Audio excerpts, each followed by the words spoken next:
Avalanche keeps falling, as we had discussed in previous videos that it might, and I don't see it stopping anytime soon. I'm looking at a daily chart right now for Avalanche, and I can make this video very short if I wanted to by saying, look at the downward channel. Until price breaks out of the downward channel going up, then we're going to continue making new lows. That's the answer. I'll go into more in depth because I want to give you some background and history and the reasons why. But look, this is what patterns in the market do. They tell us very clearly, just by glancing, what the market is doing based on these trend lines. So since December, around Christmas Day roughly, we've been seeing lower lows and lower highs in Avalanche. Here's a high.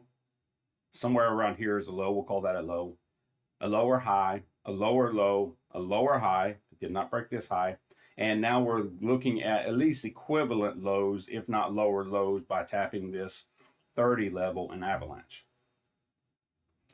Why are we doing this? Well, here's why. Most of crypto right now is following Bitcoin. So I'm going to switch over to a Bitcoin chart and let you know why we're falling. And then I'm going to show you what Avalanche is doing compared to other coins and let you know that if you're an Avalanche, this downward pressure that we're experiencing, you're not alone with. Many coins are experiencing that. All right, here's the Bitcoin pattern that I've been seeing lately since the end of December. I've noticed this rising channel of grinding up with higher highs and slightly higher lows. You can see the upward rising channel.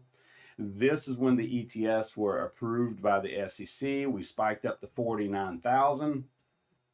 This was after a fantastic run up from specifically October. Okay, so in October we were down around 28,000 and made it all the way up to 50,000 in about 2.5 to 3 months. But if you look back at Bitcoin, it's been rising fairly steadily since its low of 16,000 back in November. So for over a year now, Bitcoin has done pretty much nothing but made constructive higher highs. Okay, and then we just blasted off in October and took off. Now, a lot of people think that we blasted off. Well, it's just positive times in the market. It was positive times in the financial market, the stock market, things like that. And there also was probably a bunch of optimism that the ETFs were going to be approved and bring in new money, which has happened. Both have happened, which would just be good for Bitcoin. More people buying Bitcoin, generally, the higher the price is going to go.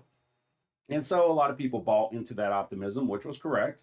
And then when it actually happened, they sold the news. They're moving monies around. They're moving into altcoins. People smarter than me know what's going on. You can go to YouTube and kind of figure it out. But I can look at the price chart and see we went from 49,000 and down we're wrestling to 41,000.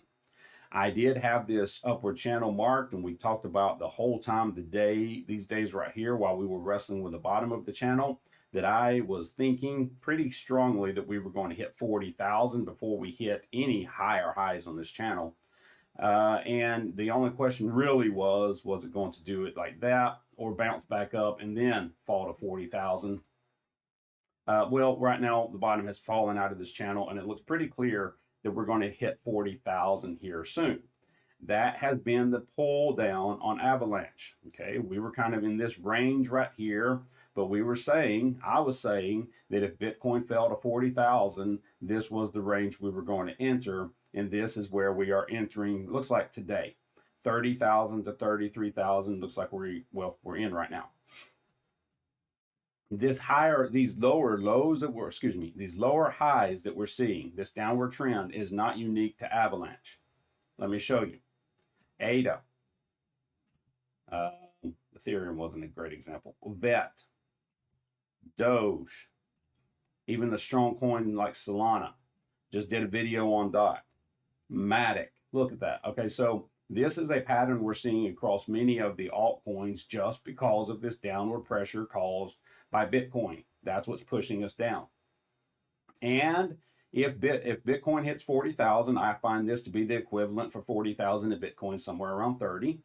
If Bitcoin goes to 38 to 40,000, we'll eventually end up into this range. Some are saying we're going to enter into 34 to 38,000 in Bitcoin later on down the road. And we might, again, if you look at the charts, that would still be not fun, but it would be fine as far as constructive price action for us to fall back down in this area. Hopefully find a bottom somewhere here for a rebase toward higher highs above 50,000. But that's just going to take time. It's obvious that we have run out of gas on this move up, but there's times for down times, okay? There's time for down times. There's time for down times. It's just where we're at right now. We're in a downtrending time for the next, I don't know how long, but for the next little while. And we'll just have to see how the market reacts as it starts making lower lows. But Avalanche is going to follow Bitcoin until Bitcoin can make break a little bit higher and break out of its kind of downward trend line. Expect Avalanche to stay in this channel. It's been in this channel for about a month now, and it seems to be reflecting price quite nicely. Now, I don't know if I've mentioned it on this video or not.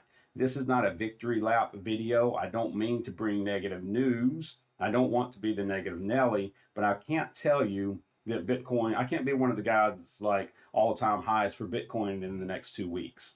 All-time highs for Avalanche over 75 in 3 days. I can't do that.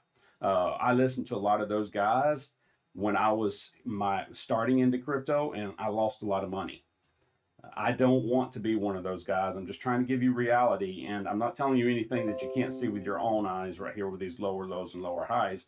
We're in a short-term, medium-term downtrend in Avalanche, and we'll just have to see how far we go until we get a bounce and break. The first sign will be to break out of the top of this trend line, and the second sign will be to overtake the resistance, the first level of resistance after we do.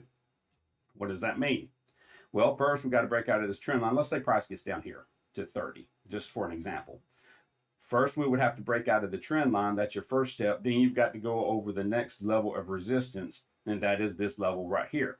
Okay, should we fall further and there ends up being more resistance here, let's just say, well, we'd have to fall, we would fall down, and then we'd have to break out of the trend line and above the next level of resistance above. That's the only hope you'll have. Not hope, that's a bad word. That's the first indication you would have, excuse me, that the short-term trend is going to change. And right now there's no indication at all of such on Avalanche or Bitcoin or pretty much any other coin you look at. We're making swing lows on pretty much every coin. Now, zoom out, be grateful. Avalanche has done fantastically. I mean, it was at 9 in October. You're still at 32. You're still at 3 times as much as you were back in October. We can't complain about that. Even if you hit 24, even if we hit 24, you're still 2.5 times better than where we were in October. That's an advantage to being an Avalanche, because most coins are not like that. Doge, if Bitcoin, hate it if you're holding Doge, but if Bitcoin falls to 40,000, 34,000, Doge is going to be down here, and it's going to be testing its October lows where it was in October, right? That's what some coins are doing. Avalanche, you're nowhere close to that. You've had a fantastic run up. And so be grateful for where you are. You're in a good coin. Long-term, everything is looking just fine. Maybe we get a bounce here. We'll have to see if we get a bounce here. It's all going to depend on Bitcoin. If we bounce from that 40,000 up, that's good news. But it's got to get back into this upward rising channel comfortably. And before Bitcoin's, the indication that Bitcoin is going to go higher is it's got to close above this 45,000, okay? Because it spent so much time getting over it. It stayed over it for a few days and then got rejected. The next positive step on an uptrend for Bitcoin, it's got to get above 45,000 and close. And until it does that, we're still just going to see weakness, probably in most of these coins, Avalanche included. All right, that's my update. I'll keep you updated on Avalanche and other coins as well. Be sure to check back, and y'all be careful out there. Be safe.